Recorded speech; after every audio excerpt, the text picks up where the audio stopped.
Good morning बच्चों आज मैं आपको जो पाठ पढ़ाने जा रही हूँ उसका नाम है विकारी शब्द क्रिया। बच्चों, हर पल कुछ ना कुछ कार्य होता रहता है और कुछ कार्य स्वतः संपन्न होते रहते हैं। इन कार्यों का बोध कराने के लिए व्याकरण में कुछ शब्द प्रयुक्त होते हैं जिन्हें हम कहते हैं क्रिया। इन्हें हम क्रिया के नाम से जानते हैं। तो इसकी डेफिनेशन क्या होगी? परिभाषा: जिस शब्द से किसी कार्य के करने या होने का बोध हो वह क्रिया कहलाता है। किसी क्रिया का मूल रूप उसके विभिन्न रूपों में समान रूप से विद्यमान होता है। क्रिया के इस मूल रूप को धातु कहा जाता है। क्रिया के धातु रूप के अंत में ना जोड़ने से बना शब्द क्रिया का सामान्य रूप कहलाता है। जैसे पढ़ प्लस ना, पढ़ना। पढ़ धातु रूप है जबकि पढ़ना उसका सामान्य रूप है। क्रिया शब्द कई नामों से जाना जाता है, जैसे मूल क्रिया, प्रेरणार्थक क्रिया, नाम धातु क्रिया, मुख्य क्रिया, सहायक क्रिया, अपूर्ण क्रिया, संयुक्त क्रिया आदि। इनमें से सबसे महत्वपूर्ण मूल क्रिया होती है क्योंकि ये सबसे सरल होती है। आइए इन सब के बारे में विस्तार से जानते हैं। मूल क्रिया: कुछ क्रियाएं किसी अन्य क्रिया से व्युत्पन्न नहीं होती, अर्थात वे रूढ़ होती हैं। उन्हें मूल क्रिया या सरल क्रिया कहा जाता है, जैसे खा, पी, चल, पढ़, खेल, आ, जा आदि। अब क्रिया के भेदों की बात करते हैं। कर्म के आधार पर क्रिया के दो भेद किए जाते हैं, जैसे अकर्मक क्रिया और सकर्मक क्रिया। वाक्य में जो क्रिया कर्म की अपेक्षा नहीं रखती, अर्थात जिस क्रिया के कार्य का फल कर्ता पर नहीं पड़ता, वो अकर्मक क्रिया कहलाती है। जैसे सोना, उठना, लेटना, भागना, बैठना, डरना, दौड़ना आदि। वाक्य में जो क्रिया कर्म की अपेक्षा रखती हैं, अर्थात जिस क्रिया के कार्य का फल कर्ता पर ना पड़कर कर्म पर पड़ता हो, वह अकर्मक क्रिया कहलाती है। जैसे खाना, पीना, लिखना, पढ़ना, खरीदना आदि। जिन क्रियाओं में कर्म की अपेक्षा होती है उन्हें सकर्मक क्रियाएं कहते हैं। वाक्य में क्या, किसको अथवा किसे लगाकर प्रश्न करने से उत्तर मिलता है ना, तो वे क्रियाएं सकर्मक कहलाती हैं। जैसे वह पुस्तक पढ़ता है, मोहन चित्र बनाता है। ठीक है। वाक्य में क्रिया के सकर्मक या अकर्मक होने की पहचान के लिए क्रिया के पहले क्या लगाकर प्रश्न पूछा जाता है। यदि उत्तर में कोई निर्जीव संज्ञा आए तो क्रिया सकर्मक होती है, अन्यथा अकर्मक। जैसे मैंने सेब काटा। क्या काटा? सेब। काटना जो हो गई सकर्मक क्रिया हो गई यहाँ पर। बालक रोता है। क्या रोता है? बालक। रोना अकर्मक क्रिया है। ध्यान दीजिए कि यदि वाक्य में कर्म का प्रयोग नहीं होता है तो वो भी उनमें प्रयुक्त क्रिया सकर्मक हो सकती है। तब भी मतलब उसमें जो क्रिया है ना वो सकर्मक हो सकती है। जैसे रेहाना खाना खाती है। यहाँ खाना ऐसी क्रिया है जो कर्म की अपेक्षा रखती है। इसमें क्या लगाकर प्रश्न पूछने पर लगता है कि कुछ छूट गया हो, अतः खाना सकर्मक क्रिया है। ठीक। अकर्मक क्रिया के भेद: अकर्मक क्रिया के दो उपभेद होते हैं। ये हैं पूर्ण अकर्मक क्रिया और अपूर्ण अकर्मक क्रिया।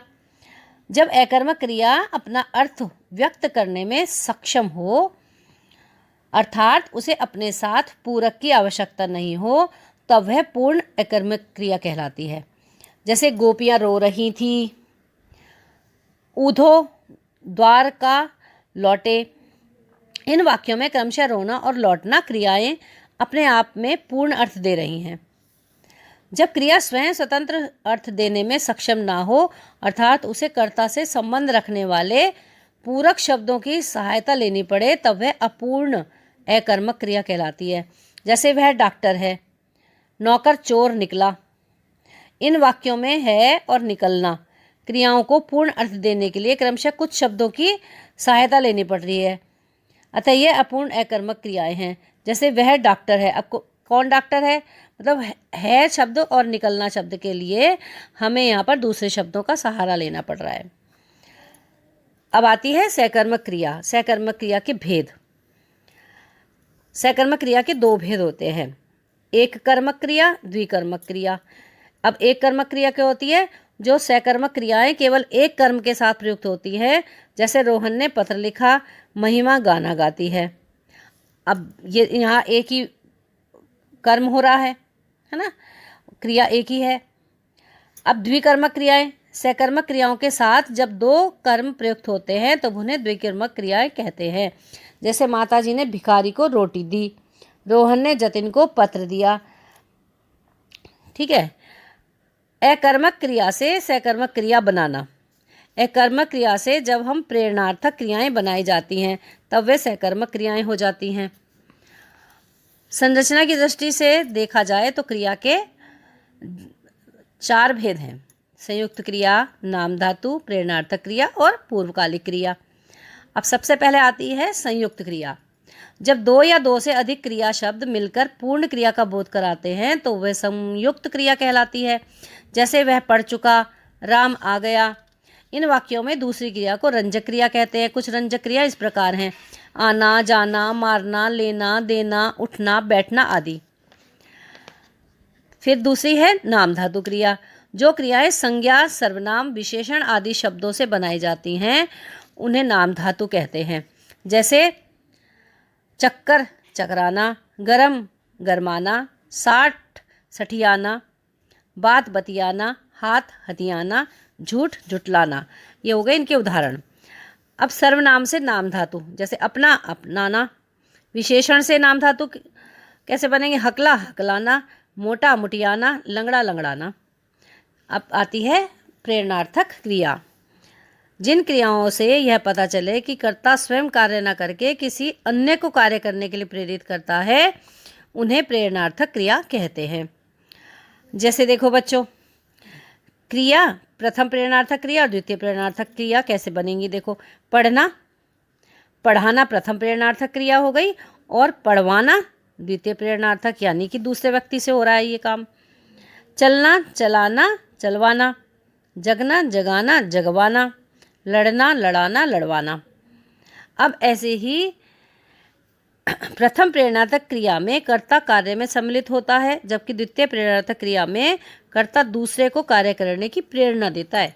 खुद ना करके दूसरे को प्रेरणा दे रहा होता है वो वहाँ पर।